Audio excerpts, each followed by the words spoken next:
To the people of Africa, the twin spires of the Churchill Downs racetrack in Louisville, Kentucky, where the main character of our story has plied his trade, are a world away from the land we know.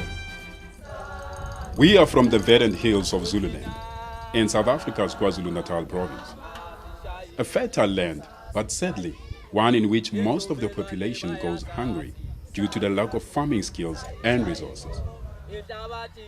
Ours is a land of wide open spaces, where the people are steeped in ancient culture, and Zululand is a very unlikely place to find a man who ranks as one of the USA's most successful jockeys. Louisiana-born Shane Sellers is one of the last of the USA's so-called Cajun jockeys.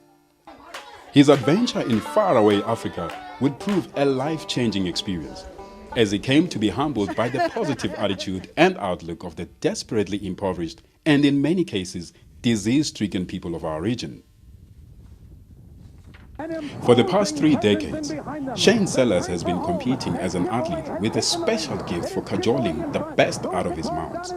This special skill in the saddle saw him defeat Jerry Bailey and the legendary Cigar on board Skipaway in a pulsating duel in the 1996 Jockey Club Gold Cup. And it is! Skipaway got it!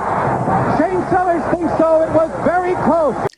In a career which saw him win over 4,400 races and earn purse money of over $130 million, he won a host of graded stakes races, including the Breeders' Cup Juvenile Fillies on Countess Diana in 1997 and the Breeders' Cup Turf on Bugs Boy a year later.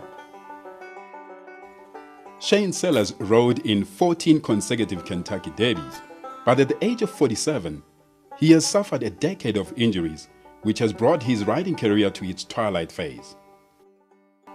The proud father of 3 is currently raising his much-loved 2.5-year-old godson Ethan, whilst fostering a racehorse breeding partnership with the Kentucky horse breeder Bridget Parker in Versailles.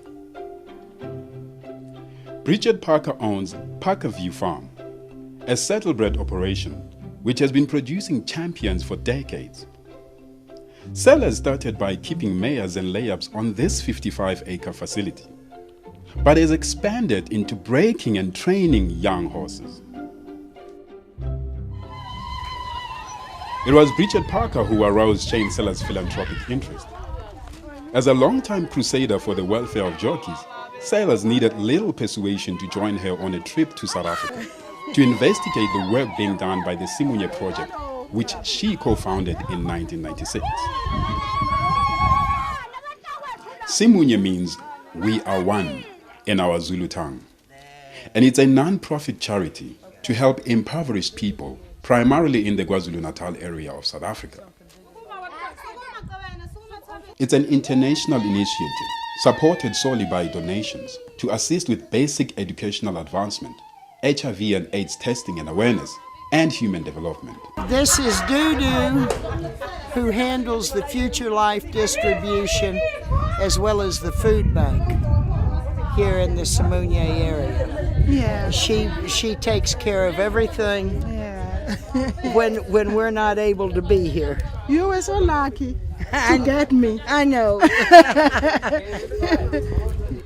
This is a Injomelwane crèche, whereby the small kids who are not starting the school, they come here and spend the day here. But no one is paying for them. We always collect the money. That is why I asked Bridget that she must give me a few boxes of Future Life. So I leave them here. They'll cook the porridge in the morning and then feed the kids. And the government is giving the people not enough. So the kids are not fed well. You all right, little guy?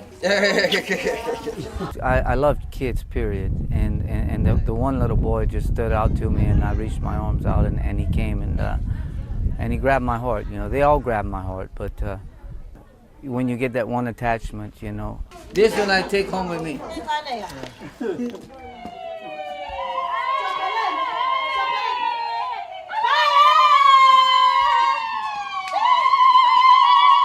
We like to be groups of women starting our business, like plowing some cabbages so we can sell and have some little money. But we have to have a training, yeah, to pick us up, and so that we can see as the time goes what are we good at. Because when we are doing the workshops and the trainings, that is where you get a talent of each person. So if we want to plow, we can do that. If we get machines, we can sew the uniforms for various schools. The Simunye project built Ofankomo School outside Melmoth in Zululand in 2006 to teach Zulu children in grade 1 through to 3 and also become actively involved in feeding the poorest of the poor in that area. Today was an unforgettable experience to come here and be a part of this whole deal. It's a learning experience today because we brought food. We did bring enough for the kids that we had, but more people showed up, and my heart hurts because I don't think we had enough. Hello. The Simunye project built this little school here, and we was able to talk to the teachers and see what's going to have to be done to finish the kitchen, and how much it's going to cost to feed each child, and we're going to come back in the following week before I leave, and we're going to finish this kitchen and get things in the right order for them to at least have a meal. And I'm excited about it. I'm excited about the next week. I saw that there were so many kids and we was running out of food, and so I didn't have a time to really focus on any kids except till it was over, because I kept looking at that bucket of chicken, and I had to start breaking pieces apart, and I was in tears, and they all caught my heart, the whole thing caught my heart and changed my life, it really did. The thing that caught my attention the most was the school, and how fortunate we are in America to have the schools that we have. These kids have a little building that can fit maybe 20, 30 people, and they put 40 or 50 kids in there, and no lunches. That touched me the most. The simple things in life that we have in America. For one day, these kids enjoyed it today, and it was a joy to be able to bring that to them.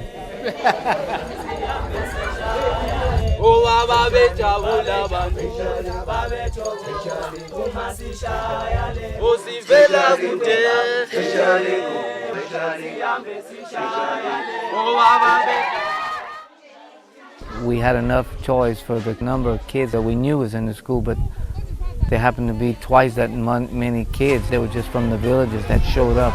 So what happened was we didn't have enough toys for all the kids, and how you give one kid one toy and not another one, and then it hurt, but what you do, you learn from this experience, and you hope that next time you have enough for everybody. And our hearts was in the right place. It turned out well.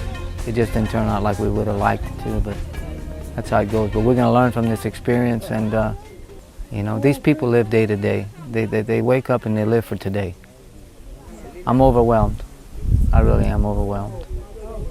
And I know one thing, this won't be my last time here. It's the first of many more trips to come, and my heart is in the Simunye project now, and to find a way to make this grow and learn from our experiences, not only for the project, but for personally in my life, and to reflect this upon my children, hopefully, and years to come in my life. Ngiyabonga kakhulu kwiSimunye project. Thanking Simunye Project, Bridget, Shane and the team for all the work that they've done before and what they've done today. He just hopes that it carries on and it grows from strength to strength. We're very happy with what you're doing. Thank you. The organization provides scholarship to gifted children, which enables them to attend college. The project team, working under the guidance of Themba Mthombi, one of Simunye's board members, has also been closely involved with a village called Jabulani, which accommodates physically handicapped residents. We made it to Jubulani today. Jubulani is a home for sick, physically impaired men and women. We came today just to have lunch with them, and it was a very joyous day. Again, we came and spent this afternoon with them, and we had a great time. It was good.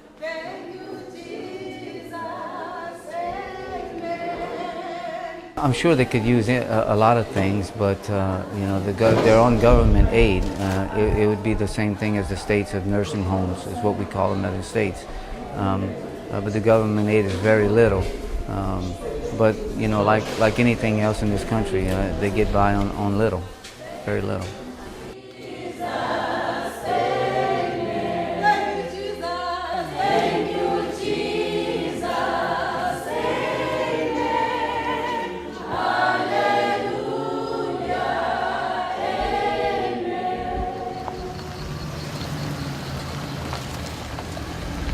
The sanctuary was started during the Mandela era and then abandoned, leaving these people without care or ability to make a living.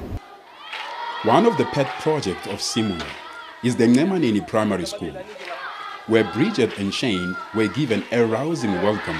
I'm Armstrong Mthembu, principal of Ngemaneni Combined School. We had a wonderful day today. We had guests from abroad, Shane and Bridget coming to visit our school. And it was one of the better schools that we've been to, but at the same time, they still are things that they really need. You know, the principal took us through and showed us all the achievements that they've won, and it was a joy to see that it can be done. You know, it can be done. They brought some goodies for our learners, and the learners were so exhilarated in such a way that we couldn't even control our learners. They were singing, dancing. It was a wonderful day. The two guests made our day. The kids that we are teaching come from a very poor village. Most of the people are unemployed in this area. So we teach learners of the parents who cannot afford to buy good things for learners. So Bridget and Shane have made us so proud today, and they have made our learners so happy. You see, it means a lot to them and to us as teachers to see our children, our learners, so happy today. During his visit to Zululand, Shane took time out from the work of visiting Simunya's several projects to learn more about the Zulu customs and traditions. At a Zulu homestead, he was taught that one of the measures of a man's wealth in Zululand is the number of cattle he owns, though few can afford to accumulate these prized animals. While Shane worked like a Trojan during his visit to South Africa, proving an inspiration for all who surrounded him, his visit allowed time to take in the fantastic wildlife of the region. Whether you are content to just click away with your camera or to venture on a more active excursion, our beautiful land continues to offer the ultimate African experience. One of the principal tourist attractions of the area is Shagga Net, which is an offshoot of the groundbreaking TV series Shagga Zulu, made a little over 25 years ago. This internationally praised series was about one of the Zulu people's most powerful monarchs, and Shagga Net provides a link for visitors to this absorbing slice of African history. Shane's welcome to Shagga Net was a curious blend of Western and Zulu tradition, with a red carpet rolled out by the Zulu residents in his honor.